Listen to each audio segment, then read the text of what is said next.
The Rivers State capital. Two of those injured are women who were taken to the hospital for treatment. Publicity Secretary of the APC, Darlington Nwauju, who confirmed the incident, described it as unfortunate, while the police is yet to make an official statement.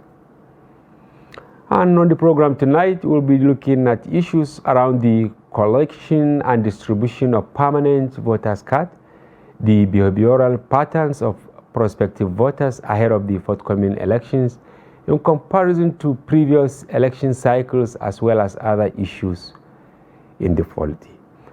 And we are joined in the studio by Mukhtar Suleiman, a communications expert and political analyst from Accountability Lab. We also have Abdul Qadir Alkali, the Executive Director, Organization for Community Civic Engagement, OCCEN. Welcome to the program, gentlemen. Thank you so much. Thank you for having you. Thank you.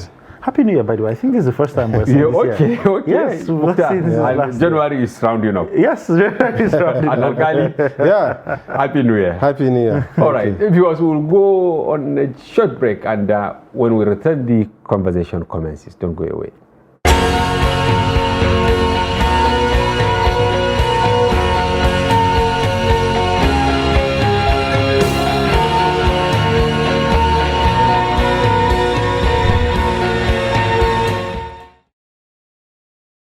Yes, welcome back. I will start with you. Okay. Yes, Alkali. You have had the European Union about potentialities of having issues, especially arrest during the election. What is your take? Well, I think they are very right.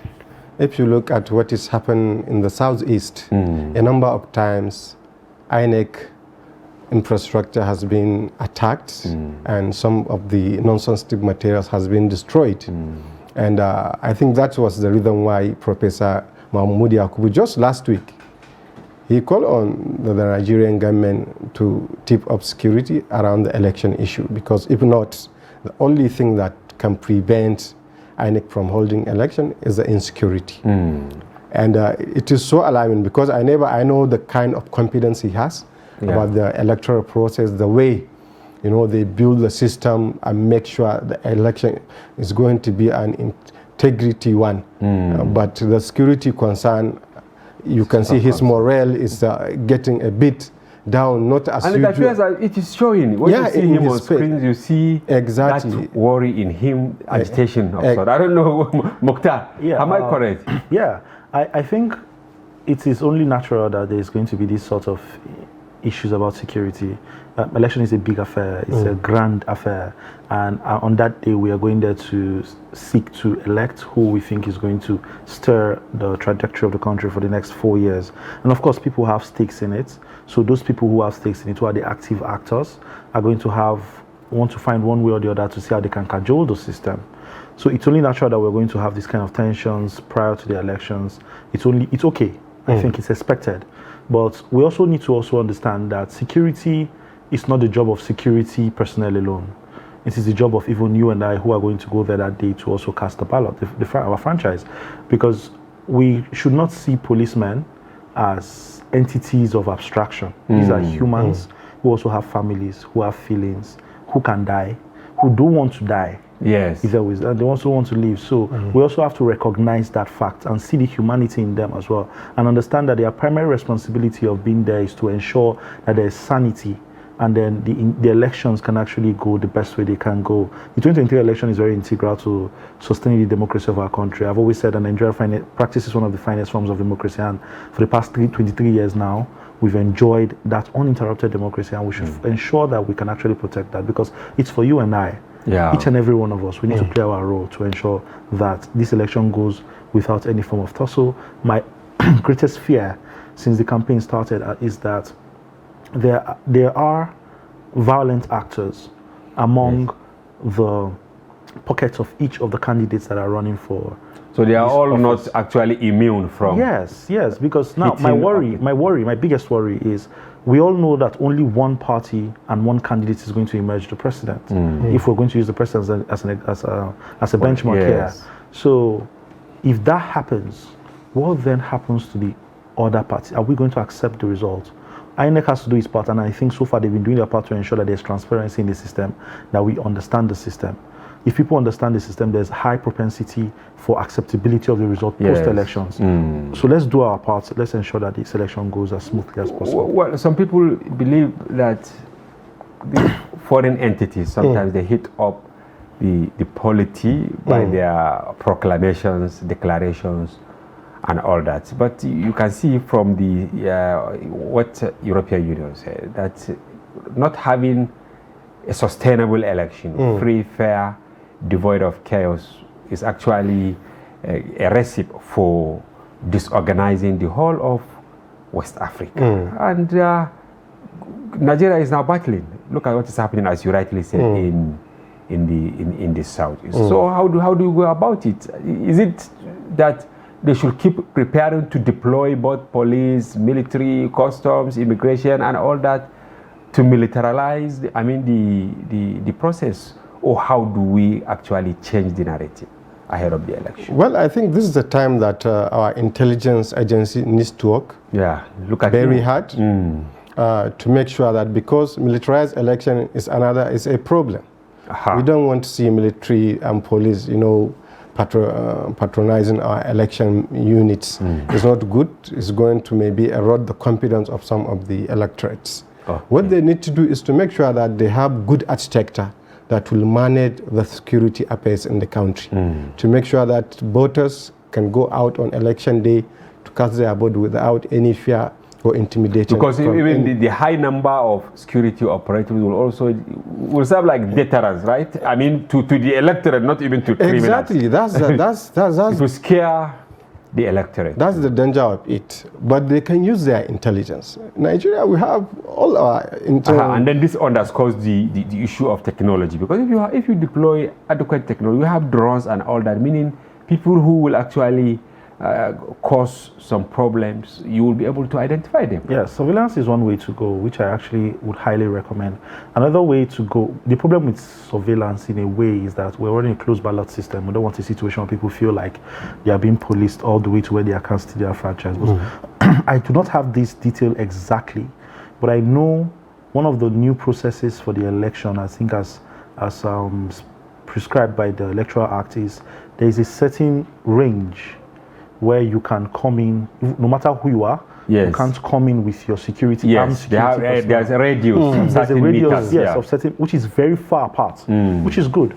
So that means if Daily Trust, for example, is polling center from here to Chida Hotel, you cannot come through, even if you're the president. This side, maybe the digital breach. Exactly, all around. So, which is a good thing. I hope they enforce that strongly, so that nobody at that day, because one of the places where we see that violent actors actually prevail is the excuse the security personnel gives and say, oh, they overpowered me and collected my gun. Yes. So we don't want to see that situation happen during the voting. So, like I said earlier, voting is actually the responsibility of each and every one of us. Another thing that I think we should look at is, for those agitators in the Southeast, by going the way you're going in this undemocratic manner, it does not necessarily mean that you're going to be heard. Negotiations are a very important part of a democracy. Part of that negotiation process is the election, where we all decide and say, okay, this is where we meet ourselves halfway and pick who is going to lead us. So the elections are coming, and fortunately, among the way the candidate has passed this time is, if you want to vote along the lines of sentiment, of cultural sentiment, there's a candidate for you. Yes. If you want to vote along the lines of religious sentiment, there's a candidate for you. Of course, I would not advise that. Yes. That we vote based on mundane sentiments like culture and this, but we should vote based on priorities. As a person, when you look at your local community and you see that, these are the issues I have, which of the candidates are speaking to deal with those issues? Look at those things, break down. Manifestos are already out.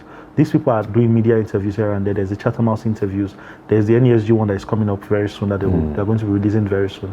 And all of these are important and pertinent for us to actually decide. Up to this very moment, I still don't know who I'm going to vote for. I'm still listening to if I'm being very, very genuinely honest, I'm still listening to the candidates. You just mentioned an institution, and anyway, we keep, because people are discussing this. I can see some newspapers even doing advertorials on the candidates rushing to Chatham House. Yeah, you see. I think this is the third day, honestly. We bring it briefly, of course, during our conversations here, for the politicians. While so many issues at home, they are unable to address them, rushing there. I have a problem. I've always had a problem with it, because it shouldn't be a system that we should adopt and make it a norm.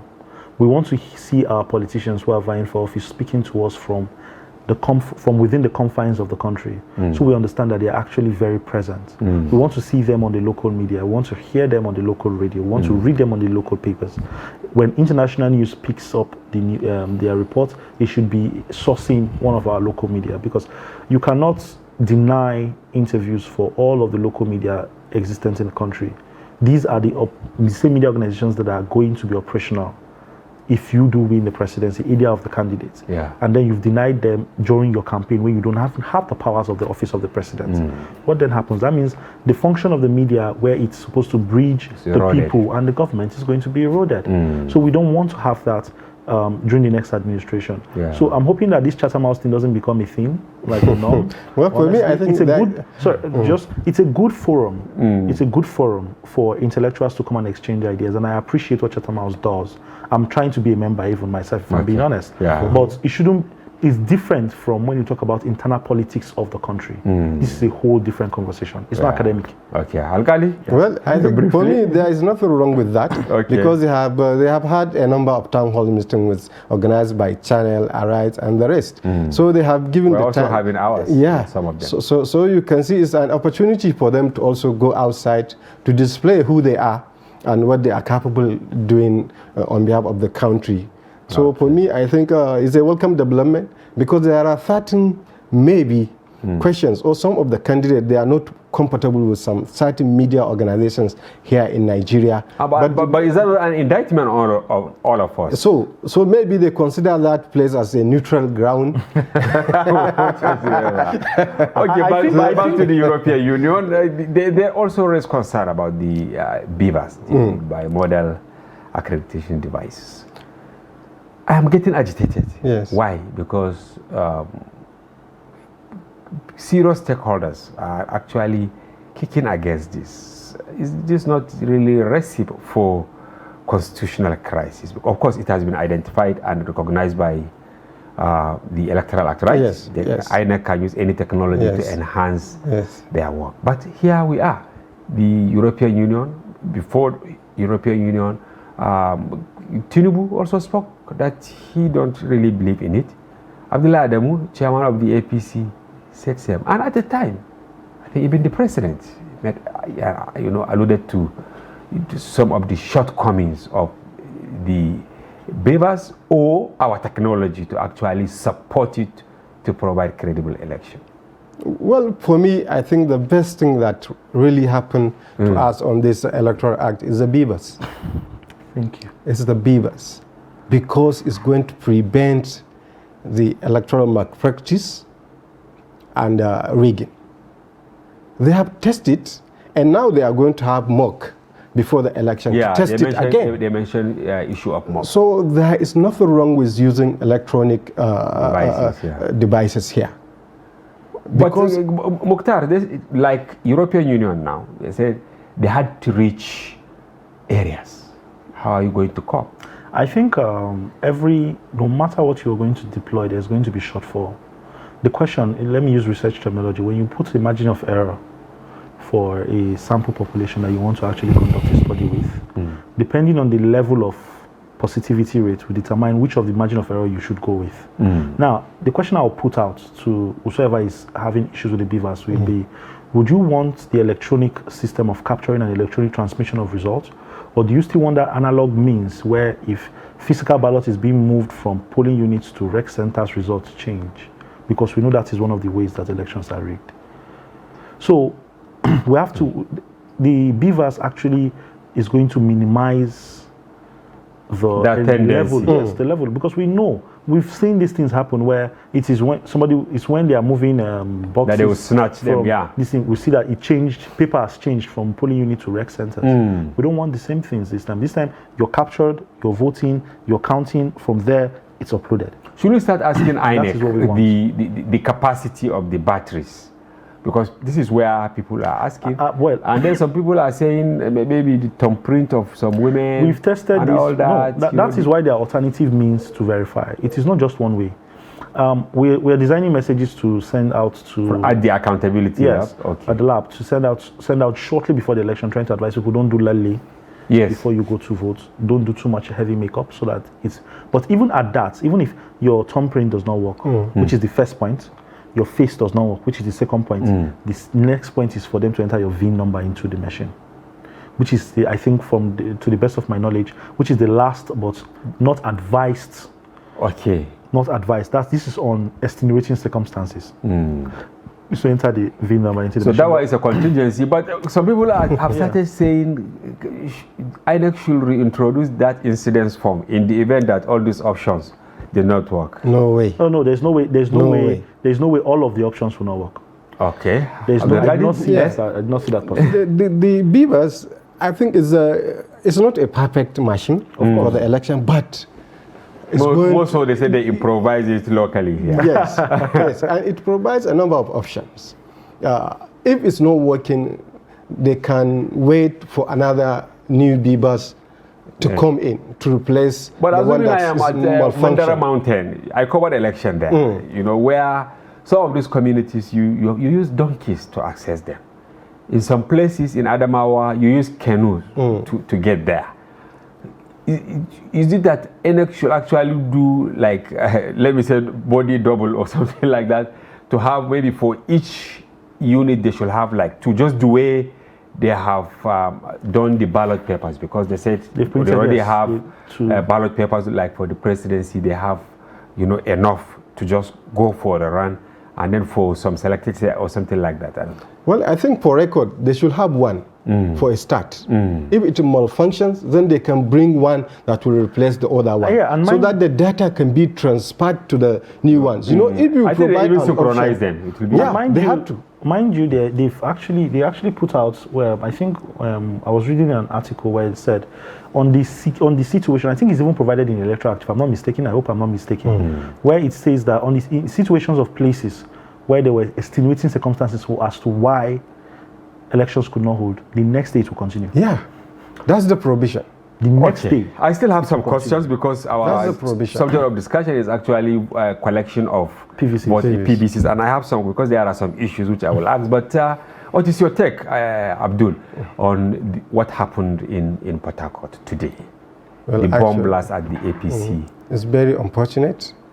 As we all know, there are some pockets of violence while campaign is taking place.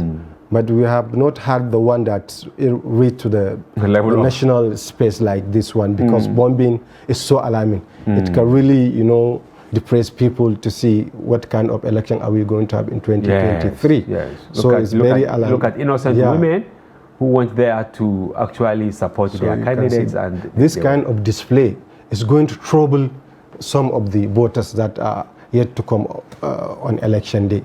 So Nigeria security needs to come out and build the confidence of the electorates, and the politicians also need to dust down their rhetoric and innuendos they are spreading during campaign, because that will really encourage people to have confidence on election day. If care is not taking this kind of things, if another ones or subsequent ones happens, then yes, we are going to Mukhtar, this is just campaign. And at the risk of what happens? At the risk of sounding very insensitive, it's a norm to hear, oh, there's a bomb blast in Kano, unfortunately. Unfortunately. But it isn't to hear there's a bomb blast in Port Harcourt. So it's sort of novel. So it raises the question of what is the strength of our security at this point across the country. Now, we don't know the nature of the bomb blast yet. We're still getting information. Yes, because, but thank God, the fact that they said people got injured shows and there's no death. And there's no death, which means that it was actually, but we're hoping it is not a good thing. We should not be relieved.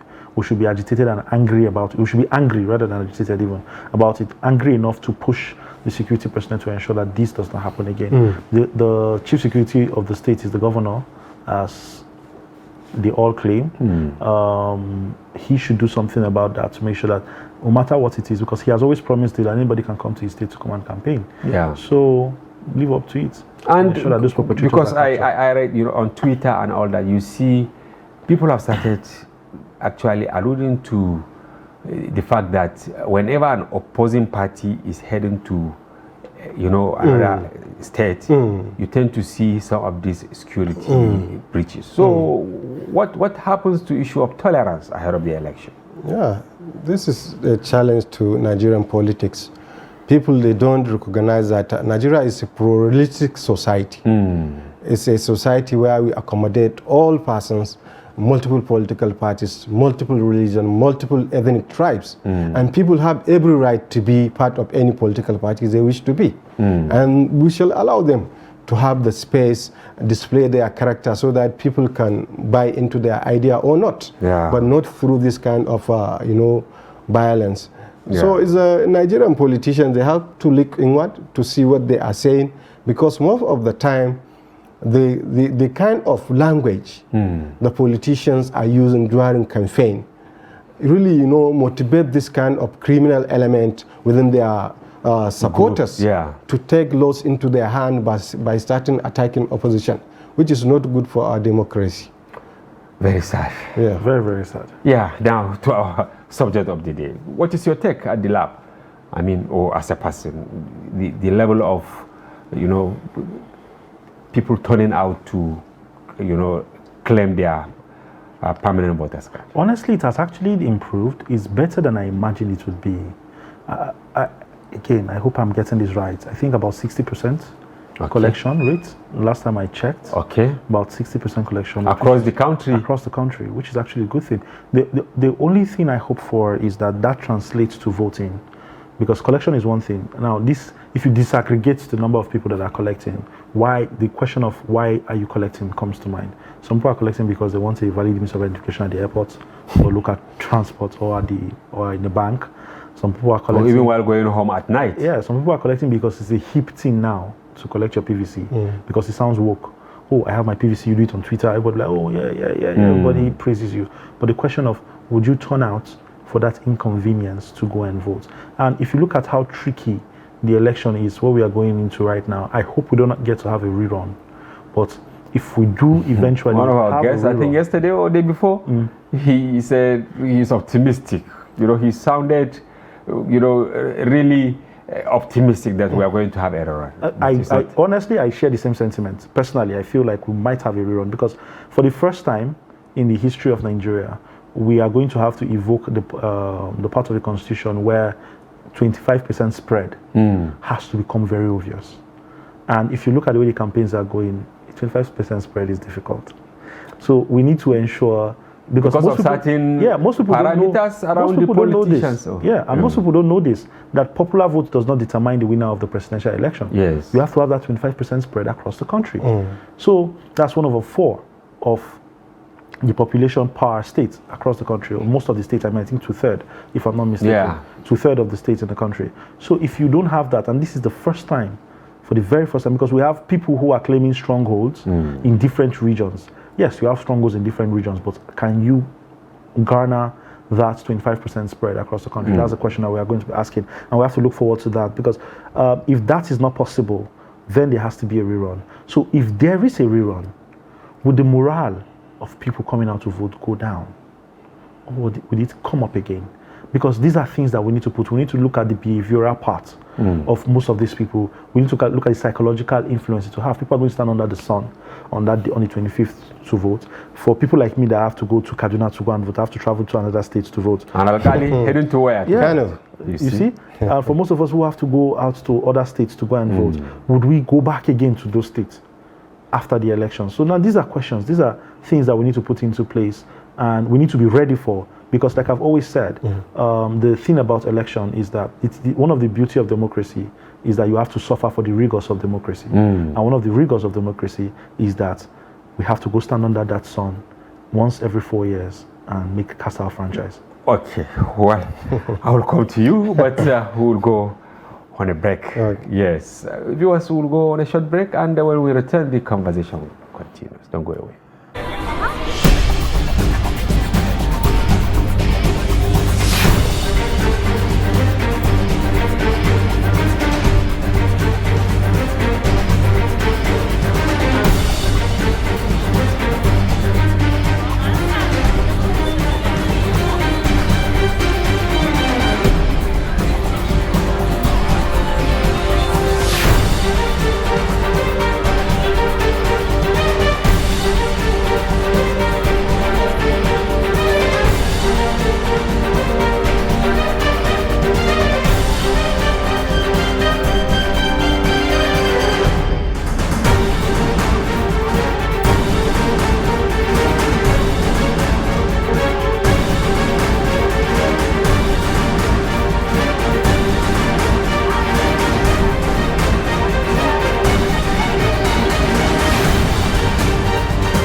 Trust TV, documenting the Nigerian story.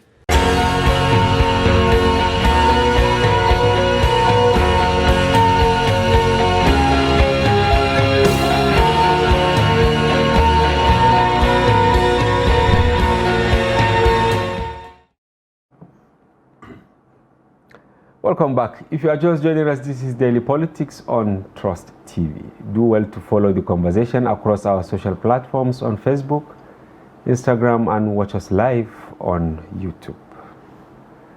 Yes, we still have Mukhtar and Abdurazak with us in the studio. Yes, Mukhtar, I'm worried because PDP, APC, and INEC, they are actually trapped in Lagos, especially on this issue of collecting voters' cards. The PDP allege that APC is actually conniving with INEC to deny a segment of the society, certain communities, from accessing their voters' card. They mentioned name, but I don't want to mention it here. He is the head of Department of GR/ICT at INEC in the state, who was alleged to have connived with the APC to clone the faces of voters through the privileged access he has to the PVC.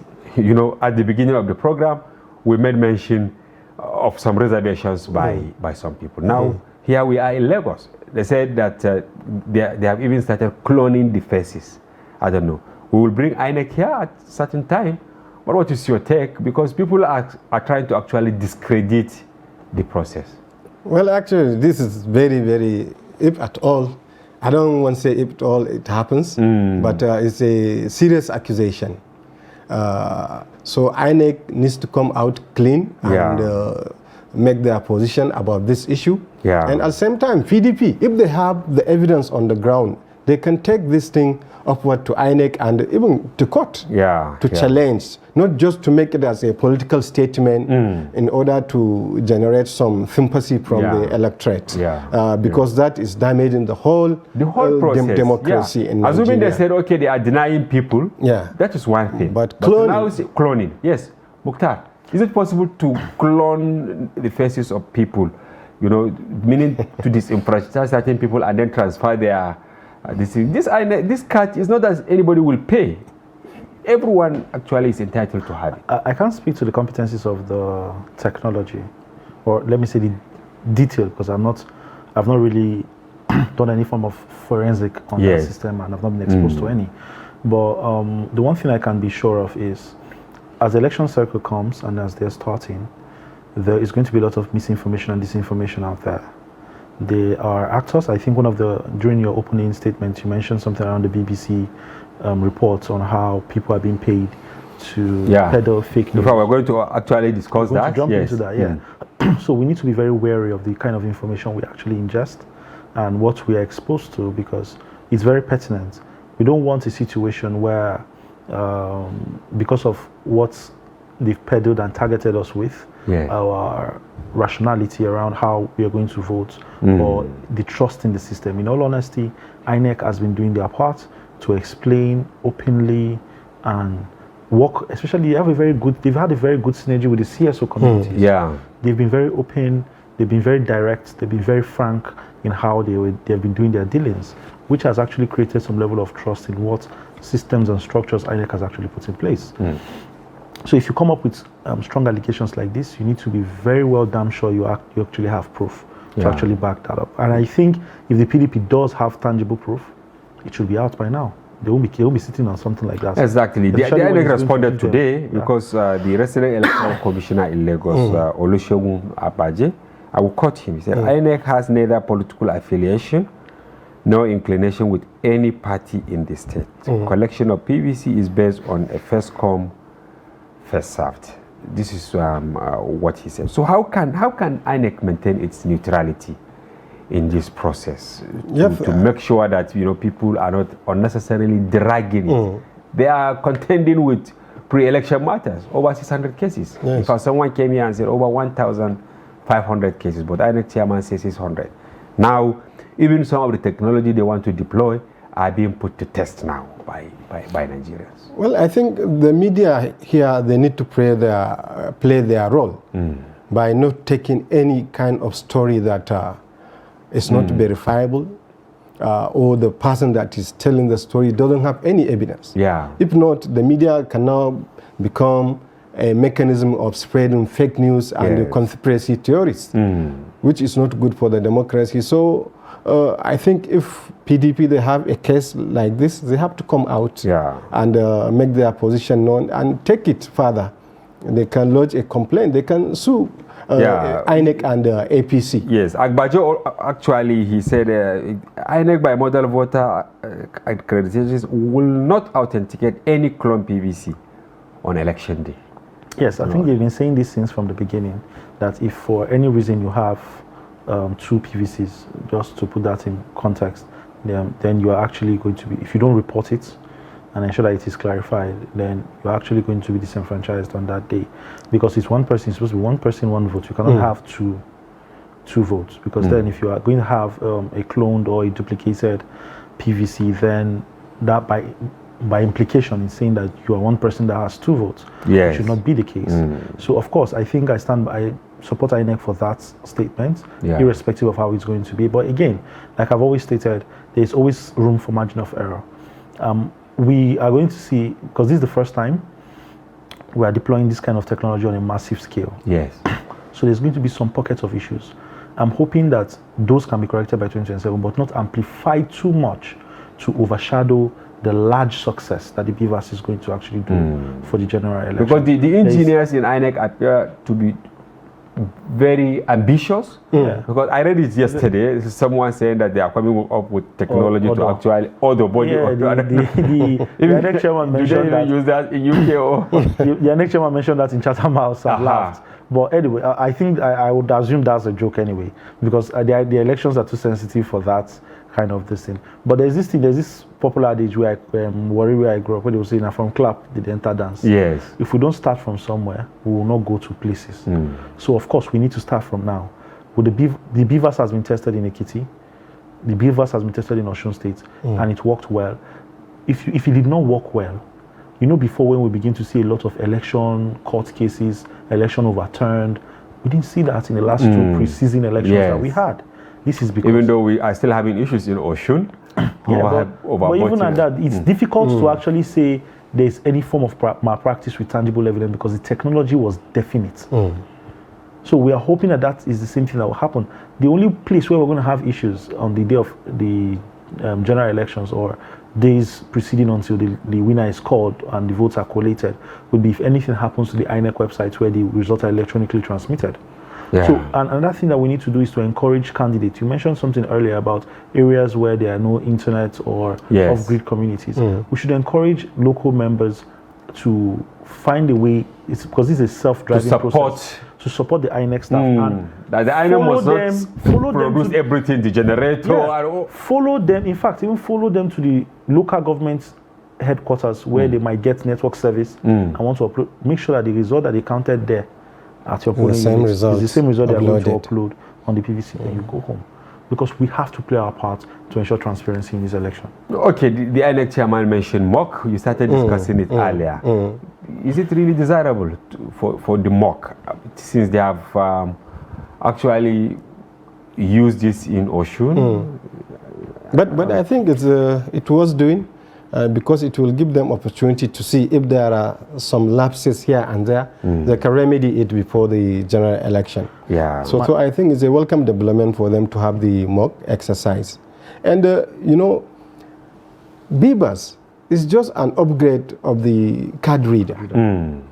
So there is nothing, of course there are something new with it, more especially partial. But who is actually scared of it? If I should ask you this Politicians. Politicians who are used to cheating. That incidence form we talk about is the main source of election rigging. Exactly. And that's why politicians are not happy that we are no longer going to use incidence. So you can sit in the comfort of your room to just feel and say, okay, Mr. A, B, C, D, all participated in the election. Exactly. So we have to do all our best to give the INEC the kind of support they needed to conduct this election. All right. If people, they are not happy with the way it is, if they have any lapses, maybe during election, they have every right to take their case to court. Yes, good. Well, I will move to the other issue of our discussion, which is actually the BBC report on disinformation, malinformation and fake news. What the recent report by BBC showed that influencers are secretly paid by political parties to tarnish the image of their rivals.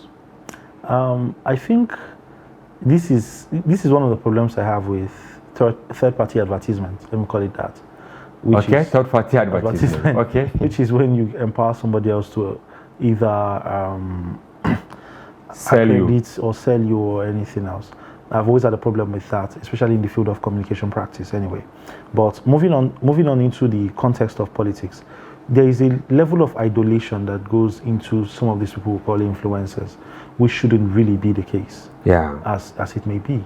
And because the larger society, and it's sad and disheartening and painful to see that the larger society thrives on bad news. If something sounds odd, if there's a level of oddity, an absurd amount of oddity about a news, then it goes further. Then people tend to believe it more. People are so disconnected from Nigeria that they believe that anything good cannot come outside from Nigerians within Nigeria. So if you want to elicit an action from them or trigger them, you have to use negative reinforcement, and which is some sort of what these people are actually trying to leverage on currently, the anger of the people, the agitations, especially if those in diaspora are not really helping, which is also a very big problem because Nigerians those in diaspora tend to have larger following. So Nigerians tend to listen to them more, and those people don't understand the context of the way things are operating currently within the country. Yeah. So this needs to actually, I read the BBC news, the BBC report. The report, it was actually the BBC's global disinformation team. Yeah. They interviewed some whistleblowers who describe this thing as an industry. Meaning one person, a blogger for instance, or an influencer will have 1,000 accounts where they now spread this fake news, Yes. disinformation, or malinformation? They call it burner accounts. What do they call it? Burner accounts. Okay. Burner accounts. So where you have other accounts where you do other forms of activities that are different from your own main account. I think some of them have been taken down. Some of them are bots, which is like robots, which is some sort of one of the They work automatic. Yes, which is one of the mantras that Elon Musk came in when he was overtaking Twitter. That one of the things he wants to do is to get rid of the robot accounts that are existent on Twitter, especially. But we need to begin to learn that we need to interrogate things when we see them. Yes. We've seen fake news peddled around for almost all of the candidates without tangible backing for most of these things. Even when we see facts, some of them are distorted realities. I've seen some well-documented or well-detailed reports by some journalists, and you know that this person is just leveraging on the dangers of a single story, and is distorting the fact that we are looking at and translating it in another way. So we need to learn to think for ourselves. Is this a new innovation that we are seeing now? This spreading the fake news, the disinformation, using, parody accounts also, right? Yes. You call them, yeah. Well, I think the issue is that political party candidates who are mostly affected by this kind of fake news and disinformation spreads, they need to start taking action. Because even if you have every right to express your opinion, to say whatever you want to say, there are limitations to those rights. Yes. When you defame the character of somebody illegally, unjustifiably, that person have every right to take legal action against you. Yeah. And we have a number of cases where people make such kind of fake news, or they make a comment that is not true against politicians, and they have taken them to court. So this is the only way we can reduce such kind of incidents, because the people who are spreading this fake news, we know them. They are using platforms, and these platforms, they can be traced. So people have to start taking action. But is it that all the politicians are guilty? Because from the report, I can agree with you. They are all guilty. I think one of the reasons why there's been a little bit of reluctance as to taking legal action is because at this point that we are in, prior to the election, we are in the court of public opinion. People want votes. Nobody wants to feed a fire that they cannot quench before the elections. At this point, something that most of these bloggers leverage on is, if there is a clampdown on them, on somebody high above, maybe the government or anything, they leverage on that to see how they can garner sympathy from that court of public opinion, which might not bode well at the polls for that candidate. I know some of them who do this deliberately, just to ensure that they can get some sort of attack toward them, and then they can elicit maybe either public sympathy, or they can use that as a yardstick to request for asylum in that country. Yes. And these are trends that are coming up now, which is, Nigerians are very creative people, which is really, really sickening, which is a really, really sickening thing. But like another thing I've always stated, Nigeria is not short of laws. Laws that are applicable in real life are applicable online. If you defame me online, it is still the law of defamation. Yeah. I should be able to sue you. In fact, it's even worse, because that's libel. You took your time to write it. It is not even slander. You can't say it. You said it in the heat of the moment. Even if you say you said it you said it, there was a recording. That means you had the chance to take it down, not post it. That is worse, because then you cannot even, your lawyers cannot argue from the ground of vulgar abuse. So it makes it a slap on the wrist. Now I am actually going to give you the full weight of defamation. And another thing I think we need to do is review the constitution and what the sanctions are for some crimes, because the times that some of these fines were stipulated for some of these crimes, these monies were big monies. They are not anymore. So people actually commit the crimes knowing with so much impunity, knowing fully well that the fine is not much. They can actually pay it. Let's increase those fines. Why are youths actually the purveyors of this fake news? Because they said over 80 million Nigerians are online now, meaning directly or indirectly, almost all the voters. We have 93, right? Yeah. According to, meaning less than 10 million are not exposed to this kind of abuse, because it's actually cyber abuse. Why is it that youths allow themselves to to be the purveyors of this fake news? Well, I think they have the energy, the fresh ideas, and sometimes they are redundant. And a number of them, they have the required skills to do all this, the skills that can be channeled into other productive processes in Nigeria, but the opportunities are not there. So they find themselves, having time. They are so gullible to the politicians. Yeah. So the system makes them vulnerable to such kind of activities. And if we are going to blame them, then we also have to blame the authority who refuse to give them opportunities that they can engage constructively and make earning. So Mukhtar, how can we change their thinking? As a member of that population, of the youth population, yes, I would say I won't really accustom it to laziness per se or redundancy. I'll accustom it to anger. Most people feel like that the country has actually failed them woefully. It's why I said we are so disconnected currently. Earlier, I said it earlier, that we're so disconnected currently that we don't believe that anything good can come from Nigeria within Nigeria. Yeah. We believe that Nigeria is looking for 73 new ways to kill us every day, which sometimes is not a lie. If you think Nigeria is after your life, which sometimes is not a lie. But again, the level of the reason why misinformation and disinformation can easily thrive is because those misinformation and disinformation are actually feeding off that anger that most people have about the country already. If we can have a leader who would come in, I don't want to use the term unifier because that sounds like I'm campaigning for somebody, but if you can have somebody who can bring us together and make us understand that the things that separate us are infinitesimal to those things that actually binds us. If we can have somebody who has a little bit of the country around in them, in how they talk, in how they behave, because the level of impunity from some Nigerians currently, it's amazing. It's very sad because some of the instances really cited by the report was that vice presidential candidate of APC, Kashim Shettima, was seen with terrorists, whereas he wasn't with terrorists, but parents of some herders whom he actually enrolled in school. And then the other one about Peter Obi, that he was endorsing IPOB. Then the other one on Atiku Abubakar, that he took ill and he was rushed out of the country. Must we actually bring others down before we can sell our candidates? Well, maybe this question needs to be answered by a politician. Because I can say all over the world, that's how politics is. If you look at what is happening in the developed democracy, they also the way they are going into dirty things, just for them to enjoy some level of sympathy or to get leverage or to damage a political opposition. So it's not good at all.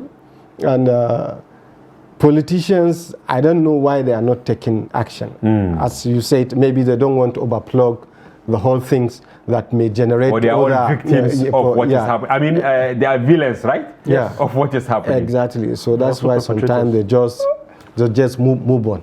Okay, so your final words on how to carry the conversation forward, especially people getting their voters card and then dousing this poisonous campaign in 30 seconds. This is what I would say. However the election turns out, I hope that most Nigerians understand that governance does not end on the day of election. Governance is a continuous process that happens even after we've selected our leaders. So the energy and the drive that we have now, and we've channeled toward these campaigns and how we're going to go vote, I hope it doesn't die down when our candidates do not win on the 25th of February. I hope whosoever it is that wins, we channel this much anger, this much energy toward holding them accountable, keeping them on their toes for the entirety of their tenure. And if they do not do well, I hope in 2027, put them out. In 5 seconds, your take on this. Well, I think candidates, they don't need to go into, blackmailing or damaging their opposition. They can package their own candidature and provide Nigerians with information needed to understand what they are coming for, what they are willing to do for Nigeria. I think they will be more prospective that way than going into this kind of dirty politics, damaging their opposition. Thank you very much, Abdulrazak Alkali, Executive Director, Organization for Community Civic Engagement, and Mukhtar Suleiman, Communication Officer, Accountability Lab, for your informed perspective. Thank you. Yes, viewers, that's a wrap on today's program. Do well to collect your permanent voter's card and make sure you make a commitment to vote on the D-Day. That's the end of the program. Thank you for watching. I'm Hamza Idris.